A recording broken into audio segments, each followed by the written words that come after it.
ধরা যাক মৃত্যু একটা ট্রেন। আমরা তো জানি এই ট্রেনে আমাদের সবাইকে অবশ্যই চড়তে হবে। সেই ট্রেনে ওঠার আগে সকলের নানান ধরনের সদাই পাতি গুছিয়ে নিচ্ছি। কারোর ঝুলিতে ভরপুর ঈমান আর তাওয়াক্কুল পরিবেষ্টিত আমল, কারোর ঝুলিতে আমলের পরিমাণ কম হলেও তা একেবারে খাঁটি, কারোর ঝুলি একেবারেই খালি, তাতে না আমল আছে আর না আছে ঈমান।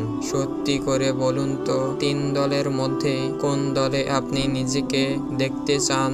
আমরা সকলেই অবশ্যই প্রথম দলটাতে থাকতে চাইব, যারা দুনিয়ায় থেকে বোঝাই করে আমল নিয়ে ফিরবে। মৃত্যুর সেই ট্রেনে যদি আমরা প্রথম দলেই যাত্রী হতে চাই, আমাদেরকে ভীষণভাবে কাজে লাগাতে হবে। হায়াতের সময়গুলোকে আল্লাহ তাআলার দিনকে জানতে হবে এবং সেই মোতাবেক গুছিয়ে নিতে হবে নিজেদের জীবন। বয়স বাড়লে আমল ইবাদত শুরু করব, এমন একটা প্রবণতা দেখা যায় মানুষের মাঝে। এটা শয়তানের চালাকি, বই কিছু নয়। ভবিষ্যতের যে সময়ে আমল ইবাদত করার কথা আপনি চিন্তা করেছেন, সেই সময়টার দেখা যে আপনি পাবেন তার নিশ্চয়তা কে দেবে? কত সুন্দর বলেছেন হাসান আল বসরি রহিমাহুল্লাহ, আদম সন্তান, তুমি কত কতিপয় দিনের সমষ্টি, কেবল যখন একটা দিন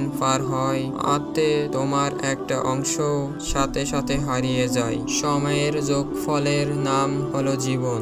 এখানে প্রতিটা দিন অতিবাহিত হওয়ার অর্থ হলো সেই যোগফল থেকে একটা অংশকে চিরদিনের জন্য হারিয়ে ফেলা। জীবনের বয়ে যাওয়া সময়গুলো যে কত মূল্যবান তা বুঝতে ইমাম ইবনুল কাইয়িম রহিমাহুল্লাহ এই কথাটুকু দারুণ সহায়ক। তিনি বলেছেন, সময় অপচয় মৃত্যুর চাইতেও ভয়ানক ব্যাপার, কারণ মৃত্যু মানুষকে দুনিয়া ও দুনিয়াবাসীর থেকে পৃথক করে দেয়, আর সময় অপচয় মানুষকে পৃথক করে দেয় তার রব থেকে। জীবনের বহত্তা সময়গুলোর ব্যাপারে যদি আমরা উদাসীন হয়ে থাকি, তাহলে আখিরাতের পথেও অর্জনে আমরা পিছিয়ে থাকব।